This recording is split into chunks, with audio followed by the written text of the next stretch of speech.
Hey y'all, hey y'all, hey y'all. Good morning, Monday. I am Chef Destiny Moss with the Harry G. Darnell facility. And we have Aja here, Brent's in the back. We stand 6 feet apart. Today's menu will be, I will be doing the copycat Popeyes chicken sandwich and potato wedges. Aja will be doing a Tex-Mex turkey burger, correct? Yes, ma'am. And a purple cabbage slaw. Aja, you can take it away. All right, hey y'all, how y'all doing? Today we're gonna do a quick little slaw to go on our turkey burger. We decided to use purple cabbage. Purple cabbage is very rich in vitamin C, K, and B complex. They have anti-inflammatory properties and anti-cancer properties and the lowest cholesterol. So whenever you're making coleslaw at home, it's a good swap out to swap out the purple cabbage with the green cabbage, just a little healthier. I also have red bell pepper. I have it cut thin, just like the cabbage. And I have red onion, and I have it cut thin, just like the cabbage. So we're going to put our bell pepper and our purple onions in the bowl with our purple cabbage. This is going to be a mayonnaise-based coleslaw. So the acid or the vinegar that we're going to use is going to be the juice of pickled jalapenos. Now you can use any vinegar that you want, but I think the pickled juice from the jalapenos gives a little bit more flavor, and it keeps up with the theme of the Tex-Mex burger. So we're going to put a little bit of vinegar or the jalapeno juice into some mayonnaise. I have some dry seasonings of onion powder and garlic pepper seasoning, but you can clearly use any type of dry seasoning you want. And you just whisk it around a little bit. We're going to pour it into our bowl.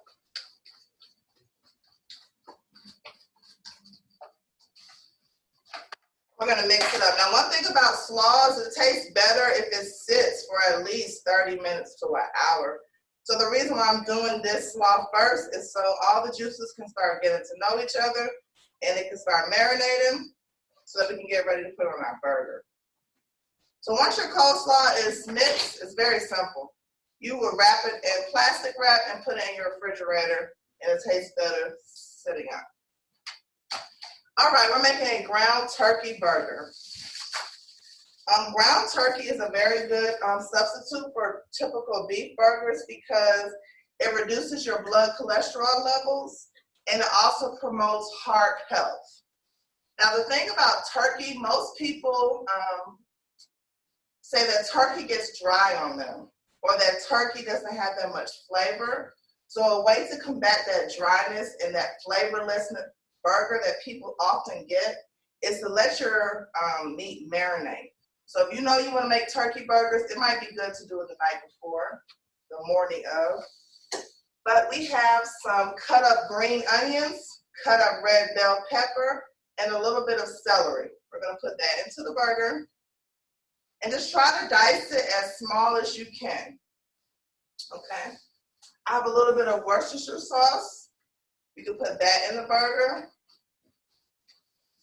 I also have some dry seasoning. Once again, this is a Tex-Mex burger, so I have some oregano, chili powder, onion powder, garlic powder, just some Mexican spice seasonings.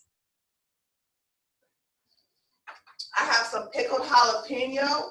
If you don't like jalapeno, then of course you leave it out. And we're just going to mix this really good.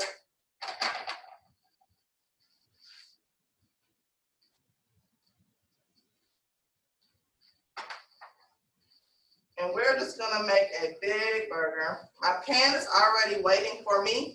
It's to get a good sear on it. You want a nice hot pan. Okay? Hope y'all can hear that. And we just let that turkey burger sit so we can get a good crust on it and get a good sear.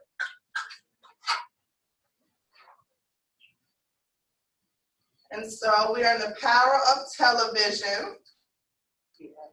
And so we're gonna go fast forward, and I have one already prepared for y'all.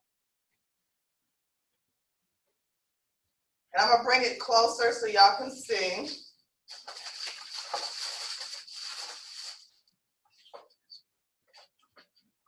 I have my buns toasted. I toasted some buns. And I have some shredded cheese. I'll write it on the board for you. I hear you. I'll write it on the board. Okay. And we're gonna put our slaw next to our burger. And it also tastes good on top of your burger.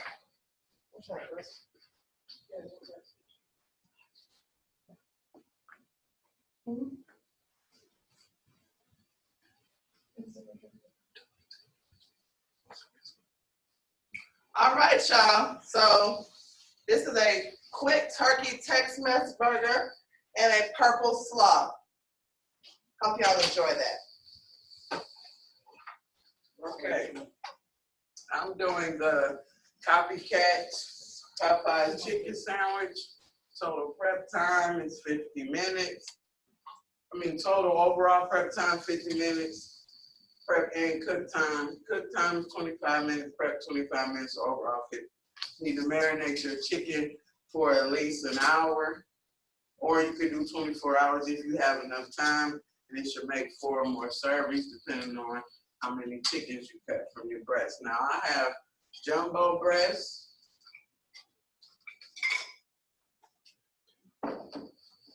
So I don't like to be messy.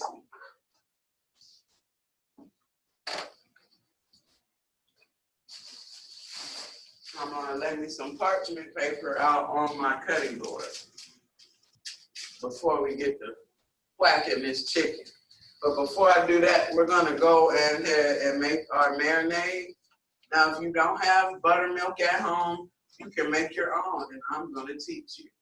I have some heavy cream here. If you have milk, you can use milk or heavy cream. I'm gonna pour that right on in there.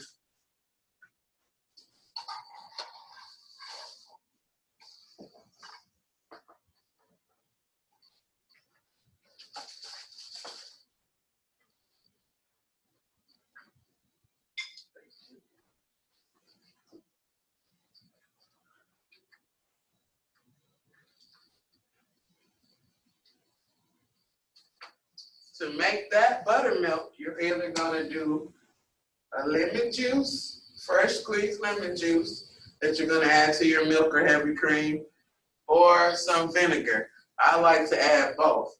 So I'm gonna slice this lemon, put up those seeds away. We're gonna squeeze that right on in that milk. And you're gonna let that sit for 5 to 10 minutes. And you'll see it start to thicken up a little bit. And there you have buttermilk.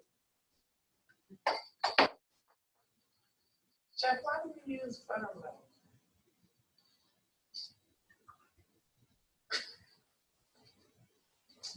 You can use buttermilk just to give your chicken a richer flavor, and when you use your breading, it's a much richer, buttery flavor.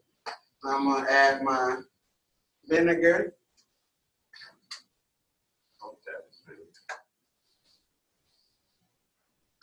My whisk.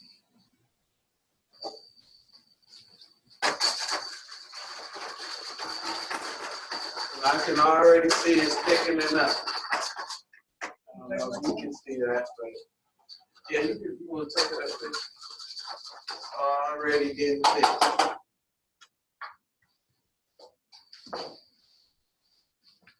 And this is just for your marinade. Okay. Now, for you at home, if you're listening, you'll take 1 cup of buttermilk, 2 tablespoons of hot sauce, a teaspoon of garlic powder, a teaspoon of onion powder, a teaspoon of black pepper, and a teaspoon of Cajun spice. And I'm gonna add all that now.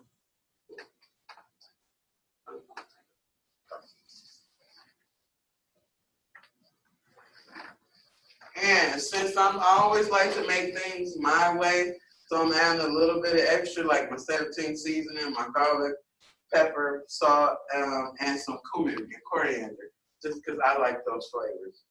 You're gonna add that in, half of this in with your buttermilk, because the other portion is gonna go in with your flour.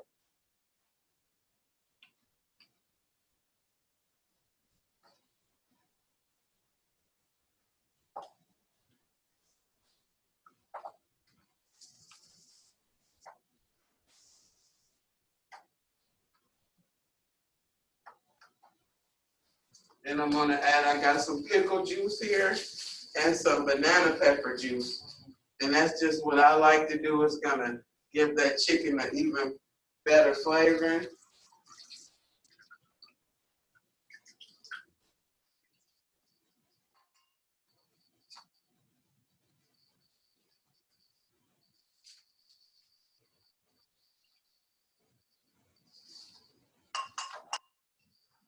Gonna mix that up. And that is gonna be our marinade for our chicken.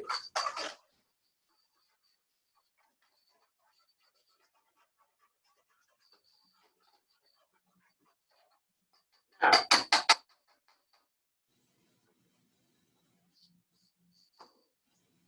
we're gonna take our chicken, and I have a giant chicken. That's one breast. Change my gloves again.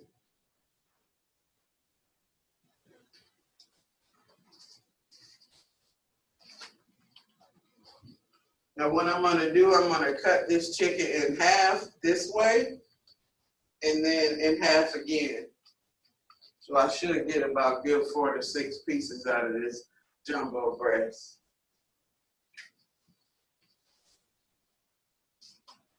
So we're gonna cut it in half. Then I'm gonna cut them in half again. Then I'm gonna cut lengthwise. You don't want them to be too thick. By the time you put your breading on it, it's gonna be the thickness you want anyway. So a piece about that size is good. That tail piece, that was good enough. Probably could make 2 out of that. After you pound it, they're gonna get a little bigger. I'm gonna do the same thing with this piece. Cut it right in half. That size.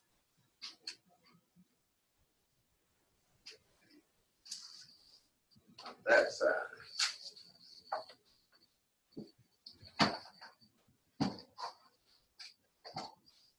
Now,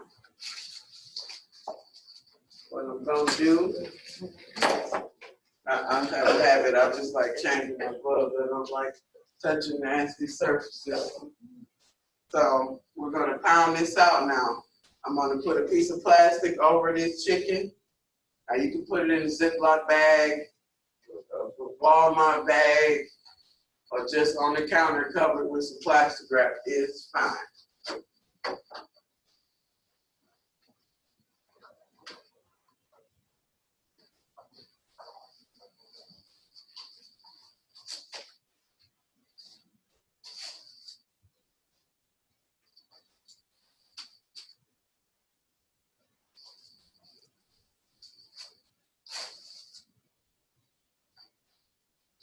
So,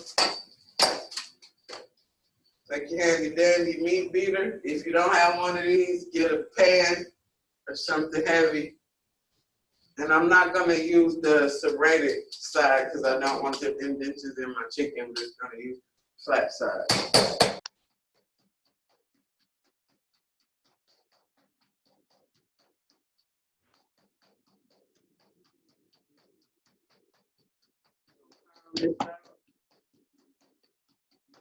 I like to pound some people with this nonsense. Just to know.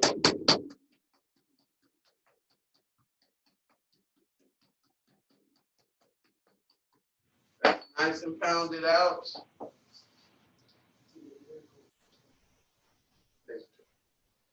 All right, now I'm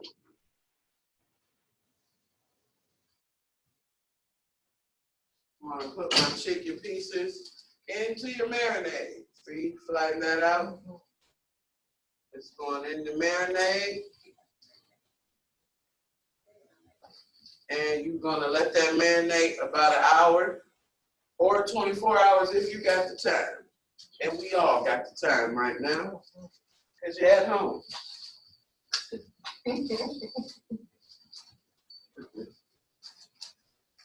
Gonna make sure that covers.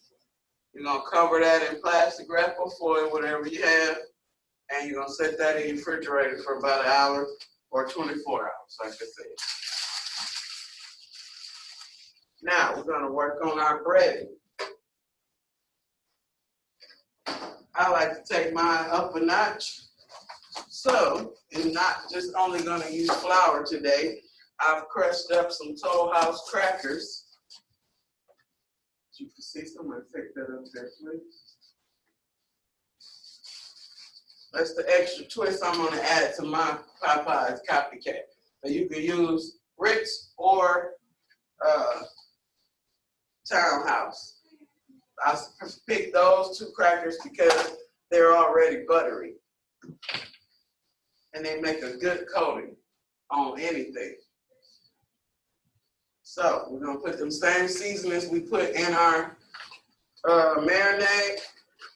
The other thing we're adding is cornstarch. If you want that chicken sandwich to be crispy, you're gonna add that cornstarch to your flour. Now you're gonna need 1 cup of flour, 1 cup of cornstarch, a tablespoon of garlic powder, onion powder, Cajun seasoning. And I like ranch powder and everything, so I just add it in there. But thank you, sir.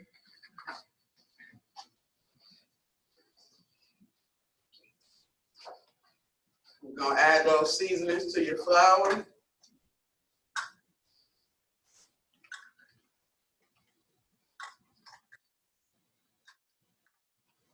And always clean as you go.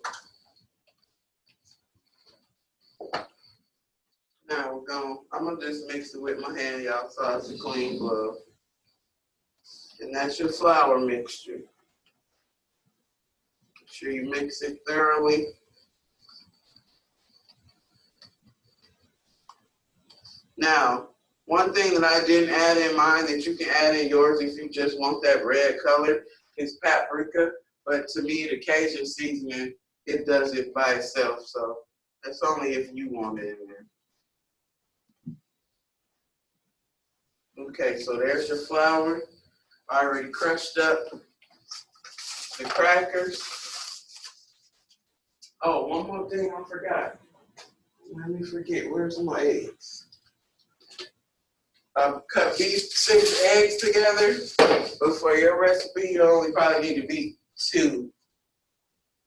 You can add that into your marinade to simplify a step later on, so we don't have to be dipping egg, flour, marinade. It's all to be in the marinade. So I'm just gonna beat that up with my hand. I'm gonna add that right in. Make sure it gets mixed up really good. Now we're just gonna pretend it marinated for an hour. Cause this TV. Sir. Hope my grease is good and hot. Now, always remember to clean as you go. Mise en place. I can't stand a nasty kitchen. Or how do you cook around just filth? Let me get all this out of my way.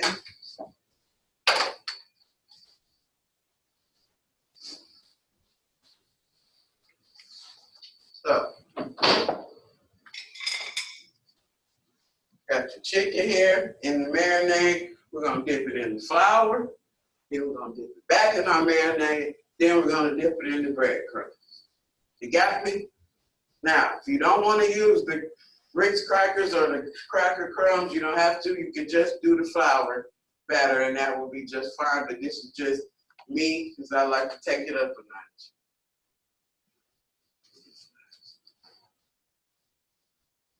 You don't have to use your hands. You can use your handy dandy tongs. Take that chicken, dip it in the flour. I like to make sure mine is totally covered and I pat it down. Pat all that makes sure it get all in the nooks and crannies. Flip it over and do the same thing. Now we're gonna dip it back in that buttermilk. And then we're gonna go to our breadcrumbs.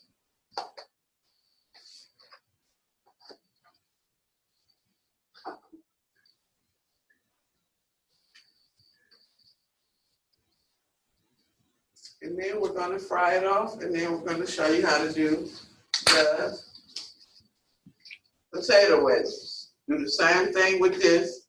Make sure it's patted in there really good so you get all the nooks and crannies. Now, I like to only fry this until it's golden brown and then finish it off in the oven for about 10-15 minutes or until it reaches a temperature of 165. It's hot, it's hot, it's hot. It's just smelly, y'all. Really. So we're gonna let that cook on both sides till they're golden brown about 5 minutes. And then we'll place it in the oven. But it's TV, so you already know I already got it done for you. But I gotta show you how to do the potato wedge. And as you see, I'm switching my cutting board.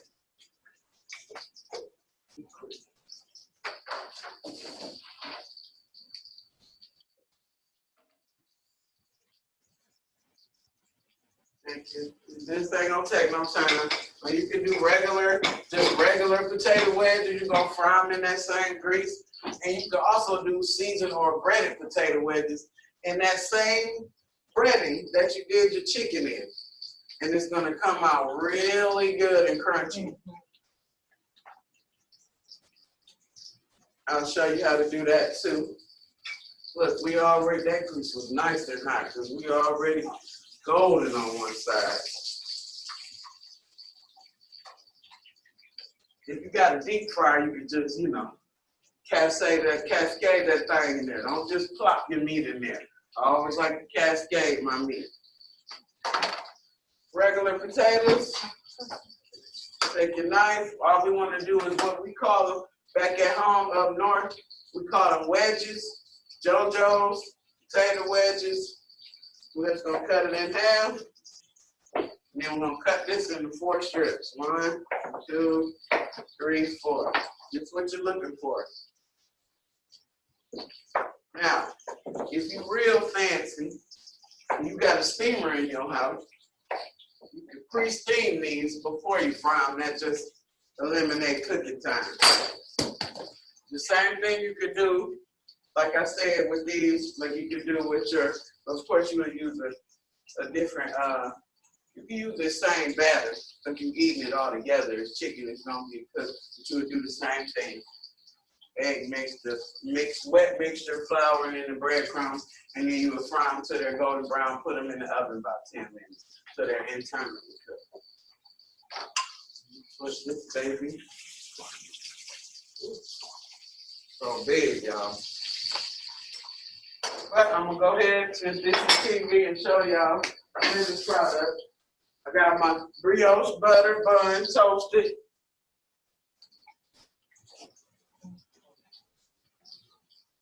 And I got my golden chicken sandwich. I got my pickles right here. We're just gonna move a little fast. It's time running out. You got your mayo for your spicy mayo. You're gonna need half a cup of mayo, half a teaspoon of hot sauce, teaspoon of agave, teaspoon of Cajun powder, Cajun seasoning, onion powder, garlic powder. And once you mix all that up, it's gonna look a little red like that. Gonna pour that over. And there you have it, people, your copycat Popeyes chicken set. Wait, I got to get my potato wedge.